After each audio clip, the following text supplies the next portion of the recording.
বিশ্বাস করে আমরা রোজা রয়েছি। এই রোজাটা কত দামি আপনারা জানেননি? এই রোজাটা এত বড় দামি রোজা।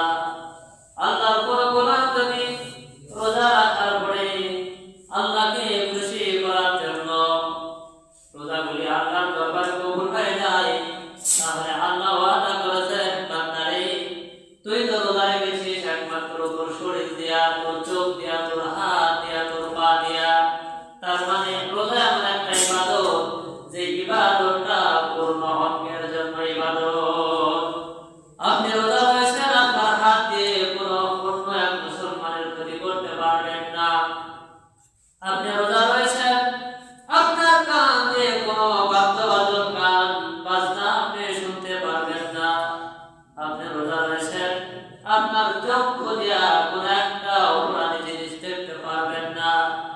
আপনি রোজা রয়েছেন, আপনার পা দিয়ে হেঁটে হেঁটে অন্যায় করবেন, সেই অন্যায় পর্যন্ত আপনি যেতে পারবেন না। তার মানে বোঝা গেল রোজা এমন একটা ইবাদত যে ইবাদতটা পা থেকে মাথা পর্যন্ত সমস্ত শরীরের জন্য ইবাদত। আল্লাহ রাব্বুল আলামিন যখন জান্নাতি বান্দাদেরকে জান্নাতে ঢোকার জন্য পারমিশন দেবেন, অনুমতি দেবেন, আল্লাহ গোলামেরা এক একটা জান্নাতের দরজা দিয়ে তারা আনন্দের সাথে জান্নাতের মধ্যে প্রবেশ করবেন।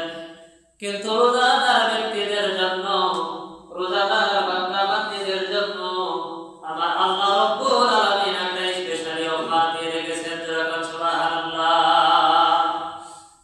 আমার আপনার স্রষ্টা, আমার আপনার জীবনের মালিক মহান রব্বে কারীম ডাক দেয়া বলেন, যারা রোজাদার, যাদের রোজা করিয়া আল্লাহ রাব্বুল আলামিন কবুল করে নিব, তাদের জন্য জান্নাতের ভিতরে ঢোকার জন্য আমি আল্লাহ রাব্বুল আলামিন স্পেশালি একটা দরজা বানিয়ে রেখেছি, যে দরজার নাম হচ্ছে রায়্যান দরজা। সুবহানাল্লাহ। রোজাদার ব্যক্তিদেরকে, রোজাদার বান্দা বান্দীদেরকে আমার আল্লাহ রাব্বুল আলামিন রায়্যান নামক জান্নাতের দরজা দিয়ে যখন জান্নাতের মধ্যে প্রবেশ করার জন্য অনুমতি প্রদান করবেন, তারা আনন্দের সাথে রায়্যান নামক দরজার ভিতর দিয়ে জান্নাতে প্রবেশ করবেন। জান্নাতে প্রবেশ করার পর আমার আল্লাহ রাব্বুল আলামিন পর্দার আড়াল থেকে জান্নাতীদেরকে বলবেন, ও আমার জান্নাতীরা, তোমরা কেমন আছো জান্নাতের ভিতরে? জান্নাতী বান্দারা এক পর্যায়ে সকলে বলবে, রব্বে কারীম, যে জান্নাতের ভিতরে আমরা একবার প্রবেশ করেছি, ওই জান্নাতের ভিতরে আয় আল্লাহ তোমার কুদরতি ভালোবাসায় অনেক সুখে আছি। যেরকম সুবহানাল্লাহ। আল্লাহ পুনরায় ডাক দেয়া বলবেন, হে আমার জান্নাতী বান্দা সকল, তোমরা জান্নাতের ভিতরে সবকিছু পেয়েছো কি? জান্নাতী বান্দারা বলবেন, নাআম, হে আল্লাহ, জান্নাতের ভিতরে সবকিছু পেয়েছি, তবে একটা জিনিস ছাড়া। আল্লাহ বলবেন, জান্নাতীরা, তোমরা জান্নাতের ভিতরে সব পেয়েছো, একটা জিনিস ছাড়া। সেই জিনিসটা কি আমি আল্লাহ জানতে চাই। তাড়াতাড়ি করে বলে দাও, আমি আল্লাহ রাব্বুল আলামিন সেটাও তোমাদেরকে দিয়ে দেব। জান্নাতী বান্দারা ডাক দেয়া বলবেন, আল্লাহ, আমরা রোজা রেখেছিলাম আর আপনি বলেছিলেন রোজাদার রোজা রাখে আমি আল্লাহর জন্য, আর আমি আল্লাহ রাব্বুল আলামিন নিজেই রোজাদারের জন্য। যেরকম সুবহানাল্লাহ। আল্লাহ তাআলা রব্বুল আলামিন আজকে আমরা রোজা রেখে জাহান্নামের ভয় সিনায় রেখে জান্নাতের আশা পাবার জন্য আল্লাহ তাআলা আজকে আমরা রোজা রেখে জান্নাতে মেহমান হয়েছি। কিন্তু জান্নাতের মধ্যে সব কিছু পেলাম আল্লাহ, কিন্তু ওই জান্নাতের ভিতরে তো আপনাকে পেলাম না, আপনাকে তো দেখলাম না। আর দেরি করবেন না, রব্বে কারীম মুহূর্তের ভিতরে নূরের পর্দা উন্মুক্ত করে জান্নাতি মেহমানদের সামনে দাঁড়িয়ে যাবেন। যেরকম সুবহানাল্লাহ।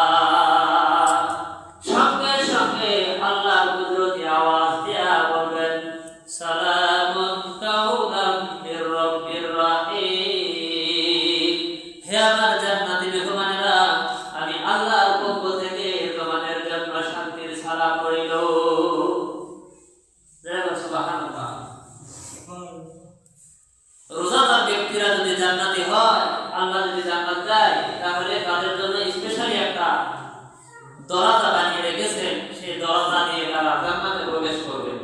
সেই দরজার নাম হচ্ছে রায়্যান দরজা। আর জান্নাতের ভিতরে যখন তারা প্রবেশ করবেন, তারা একা একা থাকবেন না, তারা সশরীরে সচক্ষে আমার আল্লাহকে দেখবেন। যেরকম সুবহানাল্লাহ। শুধু দেখেই ক্ষান্ত নয়, আল্লাহ পাক তাদেরকে মধুমথা জবান দিয়ে, কুদরতি জবান দিয়ে তাদেরকে সালাম বিনিময় করবেন। যেরকম সুবহানাল্লাহ। সালাম বিনিময় করার পরে জান্নাতের ভিতরে একটা শহর তৈরি করবেন। কি তৈরি করবেন? শহর তৈরি করবেন। যে শহরের নাম হচ্ছে নিয়াতুস সালাম, শান্তির শহর। সেই শহরের ভিতরে একটা হোটেল তৈরি করবেন, বিশাল একটা হোটেল। যে হোটেলের নাম হচ্ছে বাবুচালা। এই হোটেলের ভিতরে জান্নাতি সমস্ত বান্দা বান্দীদেরকে আল্লাহ রাব্বুল আলামিন একত্রিত করবেন। যেরকম সুবহানাল্লাহ। আল্লাহ রাব্বুল আলামিন তখন জান্নাতের ভিতরে ওই শান্তিময় হোটেলের ভিতরে তার কুদরতি হাত দিয়া তাদেরকে মেহমানদারি করাবেন। যেরকম সুবহানাল্লাহ। আল্লাহ রাব্বুল আলামিন ডাকতে বলেন, ওই জান্নাতের ভিতরে আমি আল্লাহ রাব্বুল আলামিন জান্নাতি বান্দা বান্দীদেরকে সর্বপ্রথম যেটা মেহমানদারি করাবো, যেটা সর্বপ্রথম তাদেরকে নাস্তা দেব, ওই নাস্তার নাম হচ্ছে নুন নামক মাছের কলিজার ভুনা। নুন নামক মাছের কলিজার ভুনা দিয়ে জান্নাতি মেহমানদেরকে আমার আল্লাহ রাব্বুল আলামিন সর্বপ্রথম নাস্তা দিয়ে তাদেরকে সান্ত্বনা দেবেন। যেরকম সুবহানাল্লাহ। আজকে আমরা কত না মাছ খাই, কথা বলে ঠিক কিনা? কত না মাছের কলিজা খাই, কিন্তু আল্লাহ বলেন, বান্দারে পৃথিবীতে তাকিয়ে দেখ, আমি আল্লাহ পাক কত প্রকারের মাছ তোর জন্য উপহার দিলাম। তবে একটা মন দিয়ে ওই মাছগুলো খাও, এক একটা মাছের এক একটা স্বাদ লাগে। কথা বলে ঠিক কিনা? ইলিশ মাছের স্বাদ একরকম, রুই মাছের স্বাদ আরেক রকম, পাঙ্গাস মাছের স্বাদ একরকম, সাধারণ শুটকি মাছের স্বাদ আরেক রকম। কোন মাছের সাথে কোন মাছের স্বাদ মিলে না। কথা বলে ঠিক কিনা? আল্লাহ রাব্বুল আলামিন ডাকতে বলেন, জান্নাতি মেহমানদেরকে যখন আমি আল্লাহ রাব্বুল আলামিন তাদেরকে খাবার উপহার দেব, দুনিয়ার মতো কোন সাধারণ খাবার নয়। আমি আল্লাহ রাব্বুল আলামিন এক একটা খাবারের ভিতর থেকে হাজার হাজার রকম স্বাদ বের করে দিব। বান্দা যদি একটা আপেল খায়, আপেলের মধ্যে অসংখ্য স্বাদ পাওয়া যাবে, মজা পাওয়া যাবে। কিন্তু দুনিয়াতে আপনি একটা আপেল খান, শুধু আপেলের মজা পাবেন, সেখানে কখনো কোনো ভেদ পাওয়া যাবে না। আল্লাহ রাব্বুল আলামিন ডাকতে বলে, যদি আমি জান্নাতি বান্দাদেরকে একটা বেদনা খাইতে দেই, ওই একটা বেদনার মধ্যে শুধু বেদনার স্বাদ পাবে না, অসংখ্য আরো অনেক নিয়ামতের স্বাদ তারা তাদের জিহ্বা দিয়ে পাবে। যেরকম সুবহানাল্লাহ। আজকে আমরা যারা রোজাদার, যারা রোজা রয়েছি, বলেন তো সত্য করে বুকে হাত দিয়ে, কষ্ট হচ্ছে না? কষ্ট হচ্ছে না? এই কষ্টের বিনিময়ে তো আল্লাহ আপনাকে আমাকে শান্তি দিয়ে দেবে। পৃথিবীতে আপনি যদি কষ্ট না করেন, প্রবাদ বাক্য আছে, কষ্ট না করলে কৃষ্ট পাওয়া যায় না। আপনি পরিশ্রম না করলে সফলতা কখনোই পাবেন না। কথা বলেন ঠিক কিনা? আল্লাহ রাব্বুল আলামিন ডাকতে বলেন, রমজান মাসের ভিতরে যারা পাঁচ ওয়াক্ত নামাজের পাশাপাশি দিনের রোজা, রাতের তারাবিহ, তার সিহরিগুলিকে পরিপূর্ণ করে দেয়, আমি আল্লাহ রাব্বুল আলামিন একটা মাসের ভিতরে তাদেরকে বেগুনা মাসুম বান্দা বানায়া দেই। মায়ের গর্ভ থেকে একটা সন্তান যখন জন্মে আসার পরে তার কোনো আর গুনাহ থাকে না, তার কোনো পাপ থাকে না, তার কোনো অন্যায় থাকে না, অপরাধ থাকে না। তেমনি ভাবে যারা ঈমান আর আমলের সাথে পাঁচ ওয়াক্ত নামাজের পাশাপাশি রোজা, ইফতার, সিহরি, তারাবিহগুলোকে পালন করে, আমি আল্লাহ রাব্বুল আলামিন এরকম ছোট্ট মাস বাচ্চার মতন তাদেরকে বানায়া দে। ছোট্ট বান্দা কেবল মাকে মা বলে ডাক দেওয়া শিখেছে, বাবাকে বাবা বলে ডাক দেওয়া শিখেছে, কিন্তু ওই বাচ্চার মনে বড় আশা, সামনে কোন একটা নতুন জিনিস দেখেছে সেটা সে দিবে, কিন্তু মা বাবা ওই বাচ্চাকে ওই জিনিসটা দেবে বলে কল্পনা করে নাই। কিন্তু ওই সন্তান মা বাবার কাছে বায়না ধরেছে। এক পর্যায়ে মা বাবা যদি রাজি না হয়, সন্তানটা কান্না করে কিনা, কথা বলে কান্না করে কিনা, কান্না করে যখন মা দুঃখী যখন দেখে আমার সন্তানের চোখের কোঠায় পানির ফোঁটা, তখন সন্তানকে বুকের ভিতরে আঁকড়ে ধরে, সন্তানকে ডাক দা বলে, রে বাবা কান্না করিস না, তুই যে জিনিসটা চাস আমি মা তোকে ওই জিনিসটা দিয়ে দিলাম। চোখের পানির বিনিময়ে যদি মার অন্তরে ভালোবাসা জাগে, আর ভালোবাসা জাগার পরে যদি সন্তানকে বায়না ধরা জিনিসটা দিয়ে দেয়, আপনার আমার রব, যেই রবের দরবারে কোনো জিনিসের কমতি নাই, সমস্ত জিনিস অফুরন্ত, কোনো ফুরাবে না। এত বেশি নিয়ামত যে আবার আল্লাহর দরবারে, ওই আল্লাহর দরবারে যদি আল্লাহর কোন একটা গোলাপ চোখের পানি ছেড়ে দিয়ে আল্লাহর কাছে যদি জীবনের গুনাহগুলি মাফ চায়, আল্লাহর দরবারে যদি নিজের অপরাধগুলি ক্ষমা চায়, যখন আল্লাহ নিজে দেখবেন গুনাহগার বান্দার চোখের কোঠায় পানি, আল্লাহ তাআলা বলবেন, যে বান্দা গুনাহ করেছিস, অন্যায় করেছিস, এখন এই মুহূর্তে তওবা করে যখন চোখের পানি ছেড়ে দিয়ে আমি আল্লাহর দরবারে কান্না করিস, আর কান্না করা লাগবে না রে বান্দা, আমি আল্লাহ রব্বুল আলামিন তোর চোখের পানির ফোঁটার কারণে আমি আল্লাহ রব্বুল আলামিন তোর অন্যায় আর অপরাধগুলিকে ক্ষমা করে দিয়ে দিলাম। আল্লাহ রব্বুল আলামিন যখন কোন বান্দা আর বান্দিকে ক্ষমা করে দেবেন, আল্লাহ রব্বুল আলামিন তখন ওই বান্দা আর বান্দির জন্য জান্নাতের সুসংবাদ দিয়ে দিবে। পাপ ছিল না আমার নবীর, অন্যায় ছিল না আমার নবীর, কোন অপরাধ ছিল না আমার নবীর, কথা বলে ঠিক কিনা? তারপরেও মা আয়েশা বলে, আমার নবী যখন নামাজে দাঁড়িয়ে যেতে তখন তার পা মোবারকগুলি ঘুরে যেত। যেরকম সুবহানাল্লাহ। আমি আর রাসূলকে বলতাম, ইয়া রাসূলুল্লাহ, আমি তোমার ভালোবাসা প্রিয়তমা, আমি একটা কথা জানতে চাই। বলে, কি কথা রে আয়েশা? হে রাসূল, আপনার তো কোনো অপরাধ নাই, তো আপনি নামাজ পড়ে এত দীর্ঘ সময় নষ্ট করেন কেন?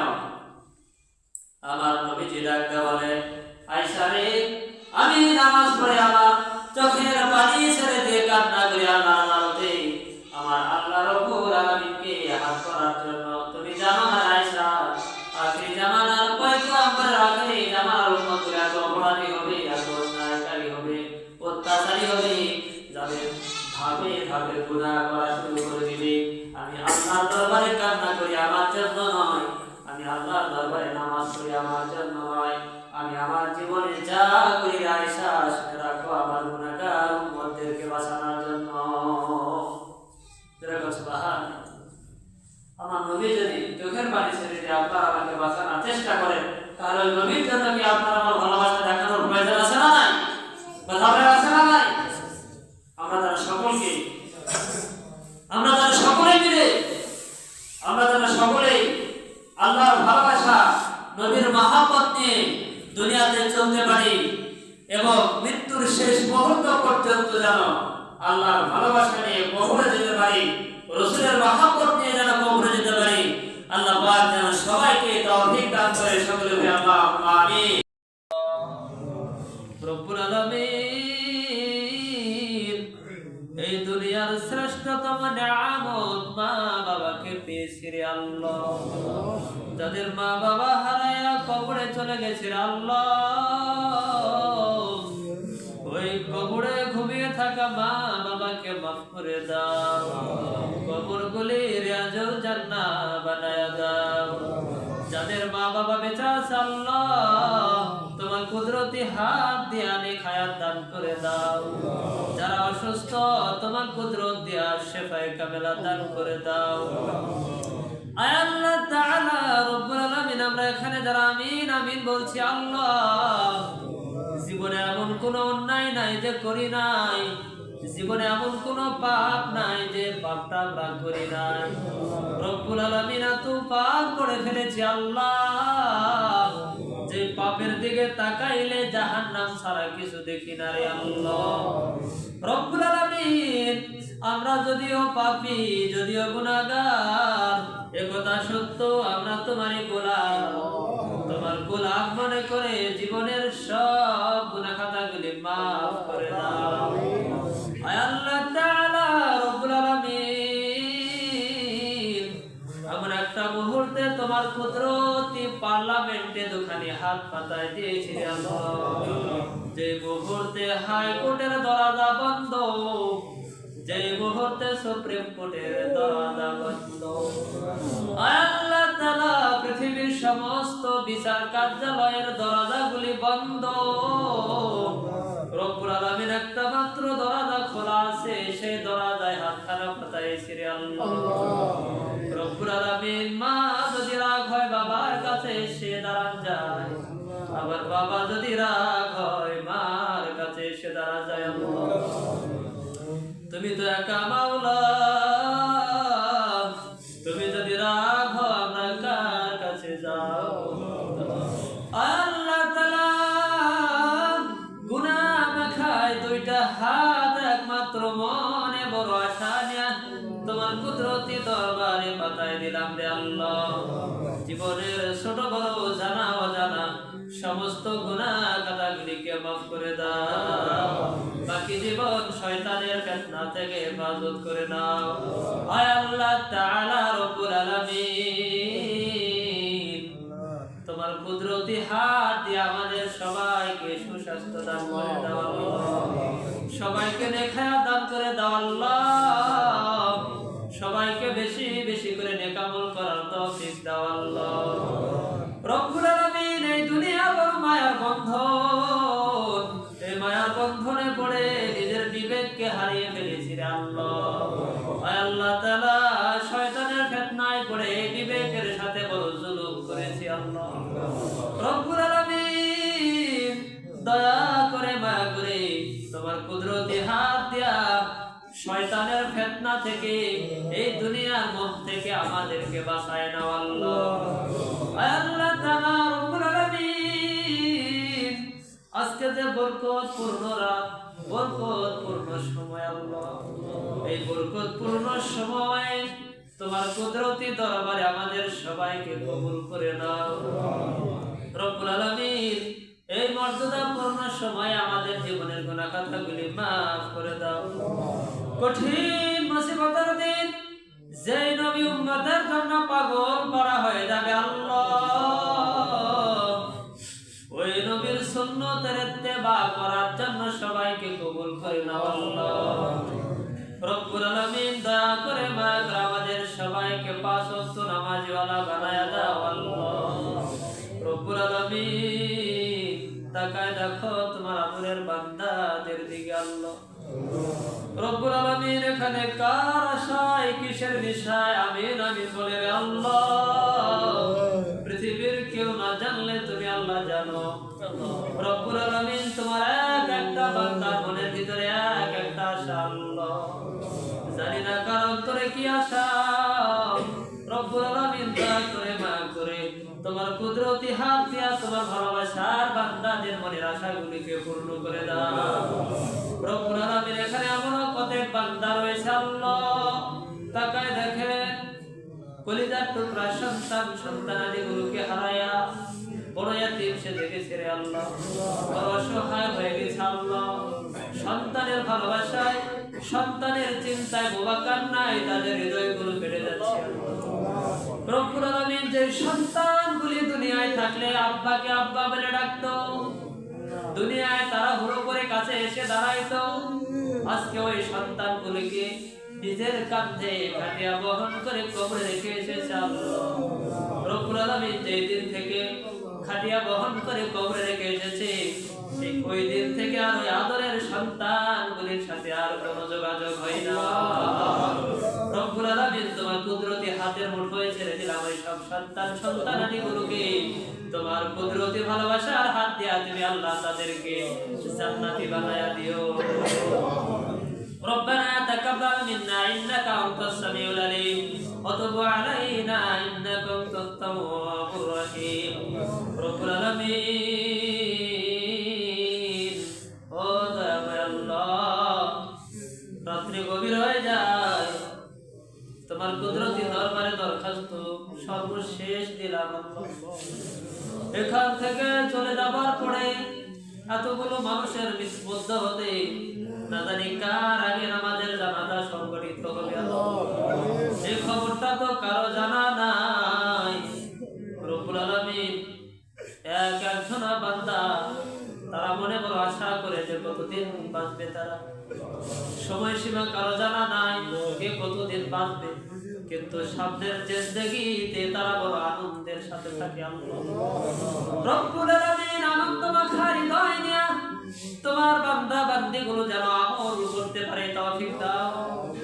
রব্বুল আলামিন শেষ মুহূর্ত পর্যন্ত ঈমানের সাথে কবুল করে নাও আল্লাহ। রব্বুল আলামিন ও দয়াময় আল্লাহ, মালিকুল মউত যখন চলে আসবে, হায়াত নামক রেলগাড়িটা যখন থেমে যাবে আল্লাহ, আল্লাহ তাআলা এই দুনিয়া থেকে যখন চিরবিদায় নিয়ে কবরে চলে যাব, ঠিক ওই মুহূর্তে তোমার কুদরতি হাত দিয়া আমাদের গুনাহ মাখা জবানে জারি রেখে দিও লা